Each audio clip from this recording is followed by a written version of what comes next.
নমস্কার, আমি রিশা। আজকে আমি তোমাদের সামনে ইউপিএসসি সিলেবাস নিয়ে আলোচনা করব। যারা ইউপিএসসি অনেক বছর ধরে দিচ্ছ তারা তো জানোই, নতুন করে বলার কিছু নেই। কিন্তু যারা বিগিনার্স তাদের জন্য এটা খুবই ইম্পর্টেন্ট, বিকজ ইউপিএসসি সিলেবাসটা সম্পূর্ণভাবে না জানলে এটা নিয়ে কিন্তু অনেক কনফ্লিক্ট তৈরি হয়। তো আমি বলছি, ইউপিএসসি সিএসসি এই ইউনিয়ন পাবলিক সার্ভিস কমিশন এবং সিভিল সার্ভিস এক্সামিনেশন, ঠিক আছে? এটা তিনটে ধাপ আছে পরীক্ষার। প্রথমেই আছে প্রিলিমিনারি এক্সামিনেশন, যার হচ্ছে গিয়ে তারপরে আবার মেন্স এক্সামিনেশন, ফাইনালি হচ্ছে পার্সোনালিটি টেস্ট। তো তিনটে ধাপ পাস করতে হবে। প্রথমে প্রিলিমসে দুটো পেপার, জিএস আর সিস্যাট।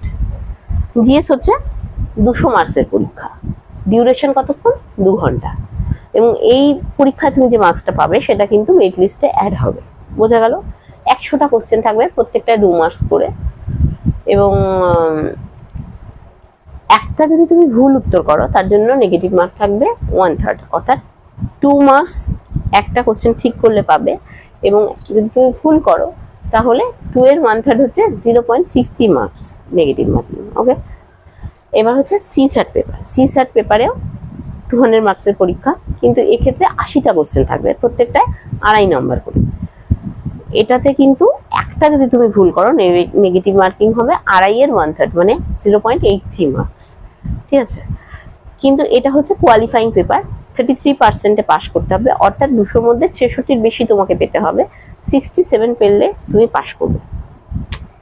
আচ্ছা, এবারে আসি সিলেবাসে। জিএসে কি কি থাকছে? জিএসে থাকছে ইন্ডিয়ান হিস্ট্রি। ইন্ডিয়ান হিস্ট্রির মধ্যে হচ্ছে 3টে ভাগ আছে, এনশিয়েন্ট ইন্ডিয়া, মিডাইভাল ইন্ডিয়া এবং মডার্ন ইন্ডিয়া। এবং কি থাকছে? National movement. এছাড়া তোমার আর্ট অ্যান্ড কালচারটা মেনলি মেন্সই থাকে, তবে 2-একটা কোশ্চেন আজকাল আসছে, সেটার জন্য তোমাকে আলাদাভাবে আর্ট অ্যান্ড কালচার পড়তে হবে না, মানে এনশিয়েন্ট ইন্ডিয়া তুমি যেটা পড়ছো সেটার মধ্যেই কমন পেয়ে যাবে। এবং কারেন্ট অ্যাফেয়ার্স বলতে তুমি ন্যাশনাল ইন্টারন্যাশনাল যে সমস্ত ইভেন্ট ঘটছে সেগুলো।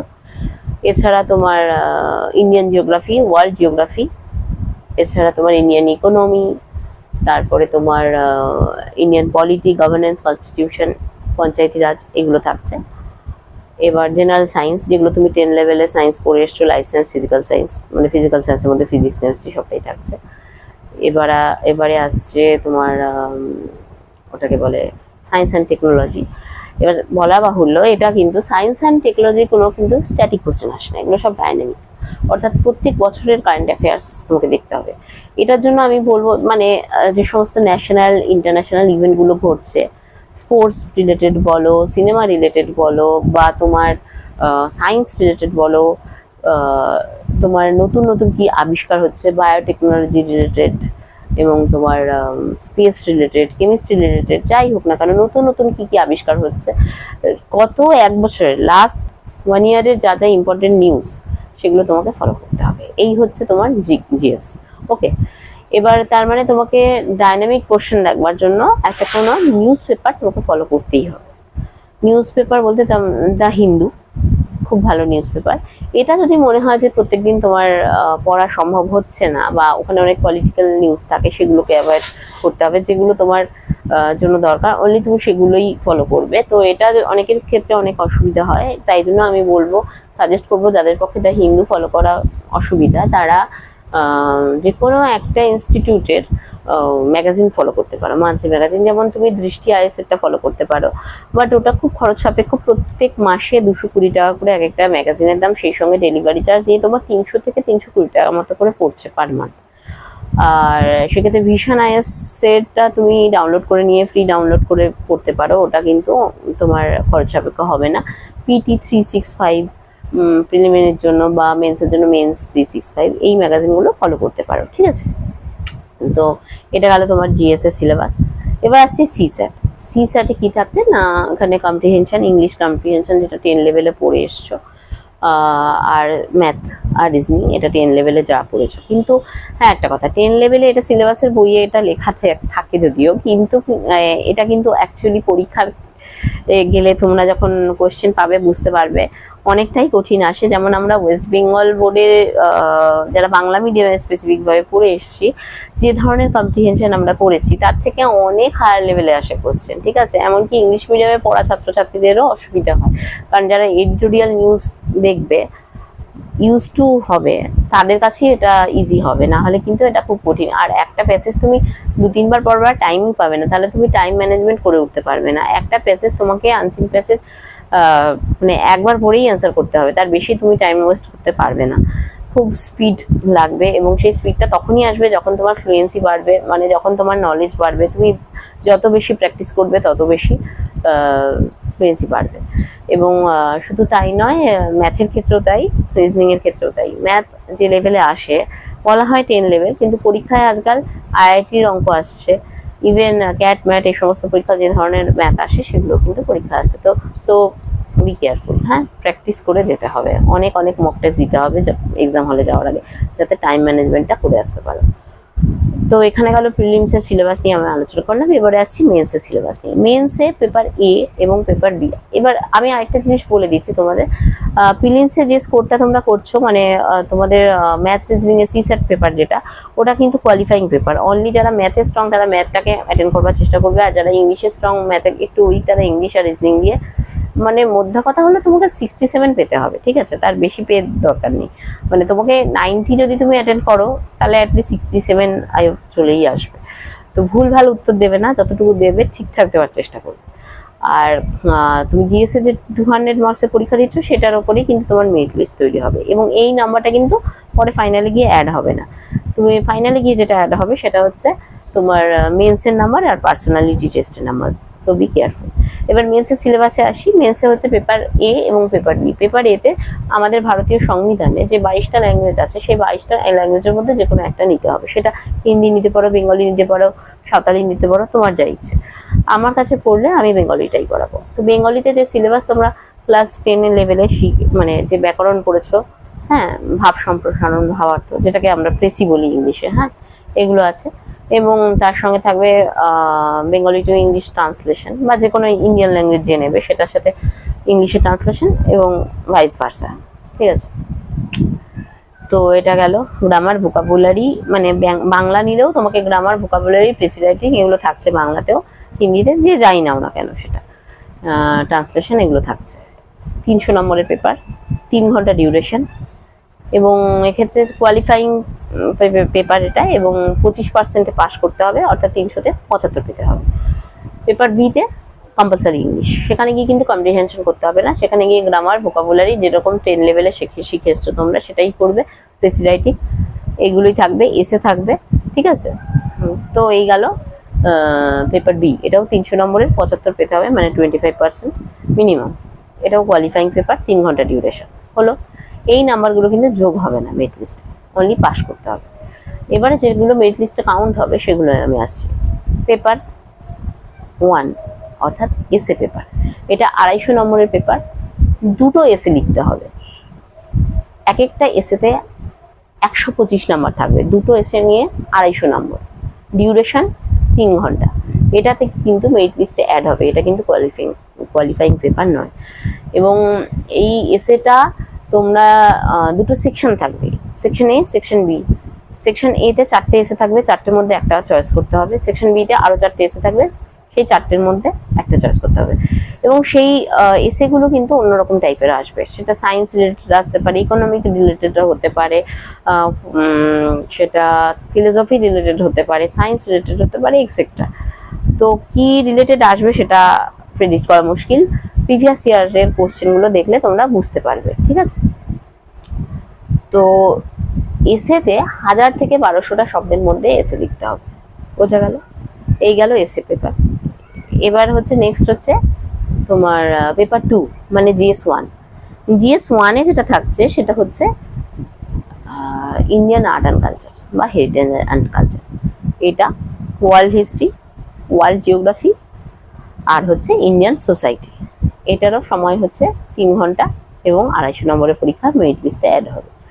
এরপর যেটা আসছি সেটা হচ্ছে পেপার 3, মানে হচ্ছে GS2, অর্থাৎ এখানে থাকছে ইন্ডিয়ান পলিটি, গভর্নেন্স, কনস্টিটিউশন, এবং সোশ্যাল জাস্টিস ইন্টারন্যাশনাল রিলেশন, এটাও 250 নম্বরের পেপার, ডিউরেশন 3 ঘন্টা।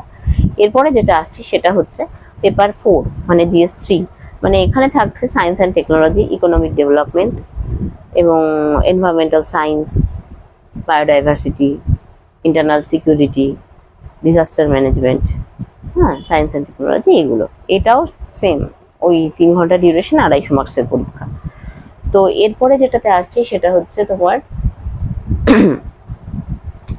পেপার 5। পেপার 5 মানে হচ্ছে তোমার GS4, সেটা হচ্ছে এথিক্স। এথিক্সের সঙ্গে থাকছে এথিক্স, ইন্টিগ্রিটি, অ্যাপটিটিউড। এটাও হচ্ছে তোমার 250 মার্কসের পরীক্ষা, 3 ঘন্টা ডিউরেশন, এটাও মেরিট লিস্টে অ্যাড হবে। বোঝা গেল? এবার হচ্ছে তোমার পেপার 6 মানে অপশনাল পেপার 1, পেপার 7 মানে অপশনাল পেপার 2। অপশনাল পেপার 250 মানে টোটাল 500। প্রত্যেকটা পেপার কিন্তু 3 ঘন্টা করে করে ডিউরেশন থাকছে, মেরিট লিস্টে অ্যাড হবে। আর অপশনাল পেপার প্রত্যেক বছরে বছরে চেঞ্জ করবে না। যেটা 2026 পরীক্ষা দিচ্ছে মানে যেটা রেখেছো 2027 গিয়ে যখন আবার পরীক্ষা দেবে আবার একটা অপশনাল চেঞ্জ করবে, এটা করো না প্লিজ, তাতে সময় নষ্ট হবে, কারণ নতুন করে তোমাকে শুরু করতে হচ্ছে। আর অপশনাল পেপার এমন নেবে যেটাতে তুমি কমফোর্টেবল, যেটা স্কোরিং সাবজেক্ট, যেমন অ্যানথ্রোপোলজি আছে, সোশিওলজি আছে, সাইকোলজি আছে। এমন অনেকে আছে যে গ্রাজুয়েশনে ফিজিক্স পড়েছো বলে ফিজিক্স নিচ্ছে, তা না, ফিজিক্সে যদি কমফোর্টেবল হও তাহলেই নেবে। ফিজিক্সের মতো একটা হার্ড সাবজেক্ট, এটা অবশ্যই অতটা স্কোরিং হবে না। এবার তুমি ফিজিক্সে অনার্স নিয়ে পড়েছো কিন্তু ফিজিক্সে তুমি কমফোর্টেবল নয়, তুমি বুঝতে পারছো, তাহলে তুমি ফিজিক্স নেবে না, অ্যাভয়েড করে যাবে। স্কোরিং সাবজেক্ট যেগুলো সেগুলোই নেওয়ার চেষ্টা করবে, ঠিক আছে? আর প্রত্যেক বছরে চেঞ্জ করবে না অপশনাল, সেটাই বলার কথা। এবার তাহলে আমরা টোটাল দেখতে পাচ্ছি যেগুলো মেরিট লিস্টে কাউন্ট হচ্ছে, তার মানে টোটাল আমাদের প্রত্যেকটা পেপার 250 করে, মানে তোমার SA paper 250, GS1 250, GS2 250, GS3 250, GS4 250 এবং অপশনাল পেপার 1, পেপার 2 250 250 500 সব নিয়ে দেখা যাচ্ছে 1750। এটা হচ্ছে তোমাকে 1750-এ তোমার মেন্স পরীক্ষা হচ্ছে। এবং তুমি যখন এটা ক্লিয়ার করছো, পাস করছো, তখন তুমি পার্সোনালিটি টেস্ট বা ইন্টারভিউ দিচ্ছ, সেটা হচ্ছে 275 পরীক্ষা। অনেকে আছে পার্সোনালিটি টেস্টে গিয়ে কম নাম্বার পাচ্ছে, তাতে কিছু অসুবিধা নেই। তুমি যদি মেন্সে বেশি নাম্বার পাও তাহলে তোমার সেটা কভার আপ হয়ে যাবে, মানে মেন্সের নাম্বার এবং ইন্টারভিউ নাম্বার টোটাল করে কিন্তু তোমার র্যাঙ্কটা হবে, বুঝতে পেরেছো? তো যদি তুমি ইন্টারভিউ খারাপও দাও কোনো অসুবিধা হবে না, মেন্স তুমি যদি ভালো দাও তাহলে। বোঝা গেছে? টোটাল 2025-এ পরীক্ষা, মানে মেন্স হচ্ছে গিয়ে তোমার 1750 এবং ইন্টারভিউ বা পার্সোনালিটি টেস্ট যাই বলো 275, টোটাল হচ্ছে 2025-এ, ঠিক আছে? তো টপার্স যে হয়, মানে যে টপ করে 1000-এর উপরে মোটামুটি ওঠে, মানে কাট অফ জেনারেলে ন্যাচারালি ওই 950 জেনারেলে, এরকম যে আইএস র্যাঙ্ক করে ধরো এরকম, মানে ওই নাম্বারটা 50% নাম্বার তোলা মানেই আইএসে অনেক ব্যাপার আর কি। ইউপিএসসিতে 50% নাম্বার পাওয়া মানে অনেক টাফ ব্যাপার। বোঝা গেল? তো আমি সিলেবাসটা সম্পর্কে আশা করি সবাইকে বোঝাতে পেরেছি। যদি কারোর কোনো ডাউট থাকে, আমার ইউটিউব চ্যানেলের নাম হচ্ছে রিশাপাল @official UPSC CSE। ওখানে ডেসক্রিপশন বক্সে আমার ফোন নাম্বার, হোয়াটসঅ্যাপ নাম্বার দেওয়া আছে, কমেন্ট করে জানাবে। এবং ওখানে আমাকে কল করে নিতে পারো বা হোয়াটসঅ্যাপ করে নিতে পারো কোনো রকম ডাউট থাকলে। এবং আমার ফেসবুক অ্যাকাউন্ট হচ্ছে রিশাপাল হালদার নামে আছে, ওখানে আমি বিভিন্ন পোস্ট করি, আমার পেজে বিভিন্ন পোস্ট দেখতে পাবে। আমার ক্লাস শুরু হবে 2026 ব্যাচের জন্য 3রা আগস্ট থেকে। যত তাড়াতাড়ি সম্ভব সবাই ভর্তি হয়ে যাওয়ার চেষ্টা করবে যারা 2026-এর জন্য ইন্টারেস্টেড, যারা 26-এ বসতে চাইছে পরীক্ষায়। আর যারা 27-এ বসবে মনে করছে তারাও জয়েন করতে পারে। তবে 27-এর ব্যাচ কবে শুরু হবে সেটা আমি পরে আপডেট জানিয়ে দেবো আমার চ্যানেলে বা ফেসবুকে। 15ই আগস্টের মধ্যে সবাই ভর্তি হয়ে যাওয়ার চেষ্টা করবে, কারণ আমি ক্লাসগুলো যেগুলো স্টার্ট করব সেগুলো গুগল মিটে তো পড়াবো, যারা অনলাইনে পড়বে তাদের জন্য বলছি গুগল মিটে পড়াবো, আর যারা অফলাইনে পড়তে চাও অফলাইনেও পড়াবো। কিন্তু সেই ক্লাসগুলো রিভিশনের সময় আমি আবার রিপিট করব, কিন্তু এই মুহূর্তে আবার রিপিট করাটা সম্ভব হবে না, কারণ প্রচুর মানে ভার্সেটাইল সাবজেক্ট, তো মানে পড়ানোর সময় হয়ে উঠবে না। মাত্র আর দেখো না, এই 24শে মে নেক্সট ইয়ারে পরীক্ষা, হাতে আর বেশি সময় নেই, 9 মাস মতো টাইম পাবে। তো আরেকটা অনুরোধ করছি আমি, যারা মানে পড়ছো আর কি 2026-এর জন্য, প্রথম থেকে কিন্তু প্রিলিমিনারির সঙ্গে সঙ্গে ইকুইভ্যালেন্টলি তোমরা মেন্সের প্রিপারেশন স্টার্ট করবে। কিন্তু কেউ যদি মনে করো যে প্রিলিমস পাস করে যাই, রেজাল্টটা বেরো, তারপরে গিয়ে আমি মেন্সের পড়া শুরু করব, তাহলে কিন্তু সম্ভব না সেটা।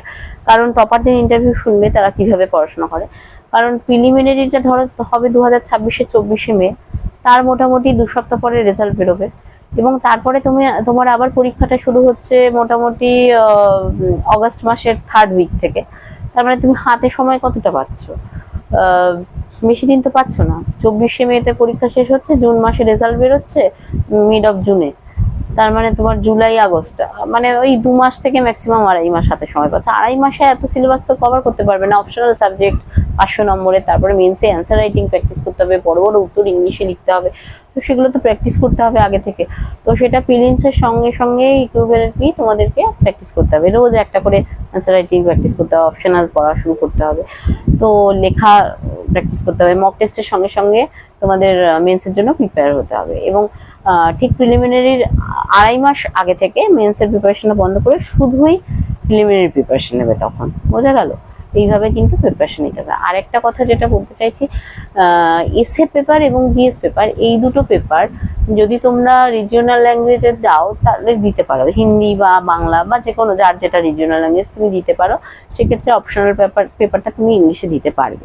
কিন্তু কেউ যদি মনে করো যে জিএস এবং এসএ পেপার এই দুটো পেপার আমি ইংলিশেই দেবো, তাহলে সেক্ষেত্রে কিন্তু অপশনালটা সে বাংলা বা হিন্দি বা কোনো রিজিওনাল ল্যাঙ্গুয়েজে দিতে পারবে না, কারণ সিস্টেম নেবে না। ফিল আপ করার সময়তে তোমরা বুঝতে পারবে যে যদি তুমি জিএস এবং এসএ পেপারটা ইংলিশে দাও তাহলে তোমাকে সেক্ষেত্রে অপশনাল পেপারটাও ইংলিশেই দিতে হবে, ঠিক আছে? কিন্তু জিএস আর এসএ পেপারটা যদি তুমি রিজিওনাল ল্যাঙ্গুয়েজে দাও সেক্ষেত্রে তুমি অপশনালটা ইংলিশেও দিতে পারো, তাতে কোনো অসুবিধা নেই। বোঝা গেল? আমি বোঝাতে পেরেছি? আর একটা আমি রিকোয়েস্ট করব সবাইকে ইংলিশে পরীক্ষা দেওয়ার জন্য। আমি বোঝানোর সময় তোমাদের ডাউট ক্লিয়ারিং এর জন্য বাংলায় বোঝাবো, টার্মগুলো ইংলিশে বলবো যাতে তোমরা বুঝতে পারো, কোনো সমস্যা না হয়। বাট তোমরা কিন্তু লিখবে ইংলিশে, কারণ এটা আমি বারবার বলছি, রিজিওনাল ল্যাঙ্গুয়েজে নিশ্চয়ই লিখতে পারো। 22টা সংবিধানে, আমাদের সংবিধানে 22টা ভাষা আছে, তো 22টাই ইন্ডিয়ান ল্যাঙ্গুয়েজে তোমরা পরীক্ষা দিতে পারো। সেটা 22টার মধ্যে যে কোনো একটা মানে পরীক্ষা দিতে পারো। কিন্তু যারা টপার্সদের ইন্টারভিউ দেখবে তারা কিন্তু ম্যাক্সিমামই সাজেস্ট করেছে ইংলিশে পরীক্ষা দেওয়ার জন্য, কারণ যারাই র্যাঙ্ক করেছে তারা কিন্তু ম্যাক্সিমাম 99% সবাই ইংলিশে পরীক্ষা দিয়েছে। তাহলে আমি বলছি না বাংলায় পরীক্ষা দিয়ে কেউ পাশ করেনি। যেমন আমি শুনেছিলাম আলাপন বন্দ্যোপাধ্যায়, উনি কিন্তু বাংলায় পরীক্ষা দিয়ে পাশ করেছিলেন, তবে সেটা সংখ্যা খুবই কম। সবাই কিন্তু ইংলিশে পরীক্ষা দিয়েই পাশ করেছে। তো কারণ কি, আমাদের যে স্টাডি মেটেরিয়ালগুলো, যে ভালো ভালো বইগুলো সবই ইংলিশে। এবার এতটাই ভার্সেটাইল সাবজেক্ট থাকে, তো সেটাকে বারবার ওই ট্রান্সলেট করে করে পড়ার সময় থাকে না। এতগুলো সাবজেক্ট তো তুমি ইংলিশে পড়বে, সেটাকে ট্রান্সলেট করবে বাংলাতে, তারপরে গিয়ে পরীক্ষার হলে লিখবে, এত সময় নেই। তো তার থেকে কিন্তু ইংলিশে পড়ো, ইংলিশেই লেখা প্র্যাকটিস করো, 6 মাস পড়বে, দেখবে ইউজড হয়ে যাবে, কোনো সমস্যা হবে না। আমি সবাইকে সাজেস্ট করব ইংলিশে লেখার জন্য। আর কোশ্চেনও তো তোমার ইংলিশেই আসবে, তুমি তো টার্মগুলো বুঝতেই পারবে না যদি ইংলিশে না পড়ো। সো তুমি আর চাকরি করতে গেলে তো তোমাকে মানে তখন তো অনেক ইংলিশ জানতে হবে। সো তখনকার জন্য তো তোমাকে প্রস্তুত হতেই হবে, তাই না? তাই ইংলিশেই সবাই পরীক্ষা দেওয়ার চেষ্টা করবে। আমি যে স্টাডি মেটেরিয়াল দেবো আমি কিন্তু ইংলিশেই দেবো। তো কারোর যদি মনে হয় যে বাংলায় পরীক্ষা দেবে তো দিতে পারো।